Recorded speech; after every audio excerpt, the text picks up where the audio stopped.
What do you think about this servant of Satan that we're getting into? Are you feeling it so far? Do I think he's a servant of Satan? Yeah. I don't know. I don't really know too much about the guy. Just kind of going over bullet points and stuff here. He definitely seemed interesting. Yeah. I can give him that for sure. Yeah, he was a man ahead of his time. Yeah. Like nowadays, being into all this stuff, like look at Elon Musk. Yeah. I'm going to dig underneath the Las Vegas so people can travel easier. I'm going to give you an electric car and we're going to Mars. Yeah. I know. Oh, and by the way, I'm going to put an implant in your brain that lets you control shit with your mind. That would be awesome. Yeah. Give it to me. Don't give it to me. Yep. Don't do that. Yeah. Give it to me. I can't remember what song that is, but that just popped an old song into my brain. You're welcome. So what are some of the things that people think about? Because you're writing this, but I imagine you're giving a spin that is somewhat like painting him in a skeptical light, right? No, I'm painting him in a light that is generally that he was viewed upon in this time period. Like, okay, but from like modern, like people that believe in the stuff that we talk about, like what are some things that they say about John D that maybe you would think is nuts, or what do they? Does that make sense? There is a lot of belief that he actually did talk to the angels.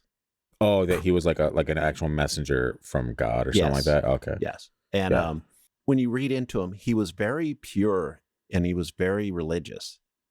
So it wasn't like he was worshiping the devil on the side. This man was only trying to communicate with the angels to learn about the world around him. You know, he wasn't necessarily trying to gain power. He was making a living, which is fair, but he wasn't trying to gain like vast amounts of power. He just wanted to learn, is what it sounds like to me and to a lot of people that have followed him. He may have taken some missteps with following or partnering with Edward Kelly, and you'll see that later on in the episode. But most people believe he was genuine in his need to learn more about the world around him, the natural world, as he might say. And at that time, the natural world was the world that God made, as you know, in a Christian way. And is basically, I mean, that time period, everything was Christian if you were in Europe. Yeah.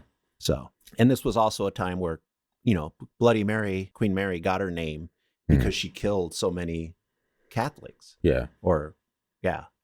She killed so many Protestants, and you know, and she was the daughter of Henry VIII. True. I believe from his first marriage, from Catherine of Aragon, who's, you know, Spanish, definitely Catholic. So if you were a Protestant at this time, there was a good chance you were getting burned at the stake, and she did a lot of that. True that. So it was a different world, but I think he was actually trying to do the right thing, and he felt like, biblically speaking, if he could communicate with the angels, he could learn everything he needed to do to make the world around him a better place. The logic's there. Yeah. Maybe a failed execution or two, but I think so. Did you pull that down? Oh, yeah. Oh, you must. I just see it like slowly go down the wall. Yeah. You're like, John D has arrived. Yeah. John? All right. So I imagine all these asterisks and my name means I read this part. You can, yeah. Okay. D began his time delving into scrying, and scrying is the practice of looking into a suitable medium in the hope of detecting significant messages or visions. The objective might be personal guidance, prophecy, revelation, or inspiration, but down the ages, scrying in various forms also has been a means of divination or fortune-telling. It remains popular in occult circles, discussed in many media, both modern and centuries old, and it's kind of what we brought up in the last episode, staring into a mirror in the dark and being like, you know. And that's a similar, I think we even mentioned Nostradamus. Yeah. He would stare into a bowl of water in a dark room with one candlelight. We should try that. We should both sit in a dark room with a bowl. Like you have a bowl and I have a bowl and a candle in the middle of us, and just see what we see in the water. I've tried that. I haven't seen anything yet, but you might. Yeah, well, I don't want to do it alone. That's for sure the thing. I would never do something and alone. We'll put it on YouTube. There you go. That's a guarantee, folks. As soon as Scott figures out the lighting in a very dark room. Yeah, I'll just set one of these to like candle function or something. I'll just flicker a little bit. I don't think that would work. My feeling is it has to be an actual candle. And doesn't that make sense to you? Like a modern flickering fake light would not bring about visions. I don't know, man. I don't know. Or would it bring about different visions? It would bring about technological ghosts. It'd be like the difference between a mushroom, a psychedelic mushroom, and LSD. Yeah, probably exactly that. Because one, you get engine elves or whatever, Machine elves. Machine elves. You can't say that anymore. You can say machine elves. But I can't say engine elves. Yeah. And the other one, you get like actual nature type things. One is natural as one and one is not. Maybe it's similar. Maybe. I guess we can try it with both. But we digress. Yeah. And crystal gazing using a crystal ball without many results. He was unable to score, so he would perform invocations and write down the conversations. He was unable to scry. Sorry. He was unable to score. He was out trying to get laid, and everyone kept denying him. Autocorrect. Yeah. So instead of getting laid, he just performed invocations, as you do. He was unable to scry, so he would perform invocations and write down the conversations. He met a man using an alias. He called himself Edward Talbot, and John Dee seems to trust him early. If there had been sirens or flashing lights during this time, they surely would have been going off. He used this alias to cover up his conviction for coining or forgery. Do you think that's why just because there weren't sirens, like he just didn't know? He was like, I don't know what that is, an alarm. No. Whatever the equivalent of sirens, like, bring out your dead, bring out your dead. Yeah. That should have been going off. Yeah, classic. That'd be a weird thing to just randomly hear. Like, I don't know, man. There's bring out your dead's going off in my head right now. This feels off. Yeah. Okay, yeah. It would later come out that his real name was Edward Kelly. Wait, how did he not know that was the same dude? They didn't. Was he wearing like a fake mustache? Maybe they didn't know what was going on in the town next to him. Did he not notice the ears? I know you figure that a smart man would be like, where are your ears? Oh, I lost them in a bad farming accident. Yeah, I'm definitely not Edward Kelly, though. Yeah. Wow. But by then it didn't matter to Dee. He would take Kelly, who was missing ears, into his service and push him to the point of exhaustion with their experiments. I'm really struggling with the fact that he's missing ears. That traumatized me the whole time. I know, it's like I keep trying to picture it, and it's weird. And I don't want to see it, but I also kind of want to see it. Isn't it like your subconscious is like, no, man, you can't handle it. Yeah. Block. Yeah, he's got ears, Scott. Just give him ears. It's fine. Like I want to imagine this. And the subconscious is about pissed off. Yeah. You want to imagine it? Okay, like, therapy for you. There, try to sleep. That's what it looks like. Don't judge him now, you monster. Okay, remember John did not require much sleep, and well, I guess that helps him.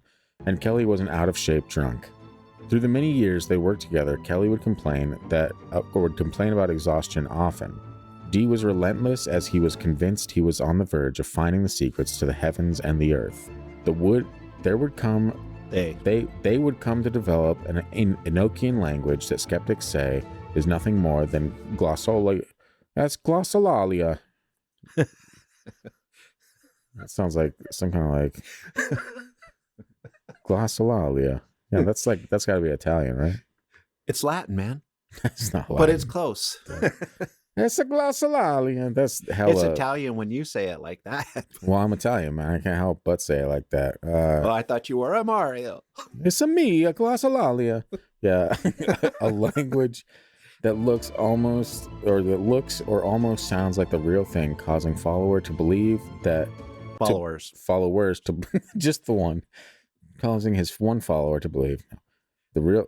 Oh, I'm just going to start that. A language that looks glossolalia, remember that. A language that looks or almost sounds like the real thing, causing followers to believe, but is most likely a form of gibberish. Damn, man, did you have a stroke? Way to save that. At the end of this sentence. This was probably about the time I got a certain phone call. Can you go to Target? Yeah, probably. It's like, but it's most a form gibberish. Like, because I think this was about that part. Yeah, you're on the phone. Like, what do you need? Yeah, I guess most form gibberish. Okay. Dee would also call this, quote, celestial speech, first language of God Christ, a holy language or language of angels in his journals. He would also call this Adamical, because according to the angels, it was used in, quote, paradise to name all things. Interesting. Dee claimed that Enoch had been the first human to know the language. The last human. Oh, well, maybe also the first, I guess Adam. Dee claimed that Enoch had been the last human to know the language. That is until Dee and Kelly came along. They would visit Emperor Rudolph II in Prague Castle and King Stephen Bathory of Poland. Bathory being the grandfather of the infamous Elizabeth Bathory. Is it Bathory? Bathory. Am I saying?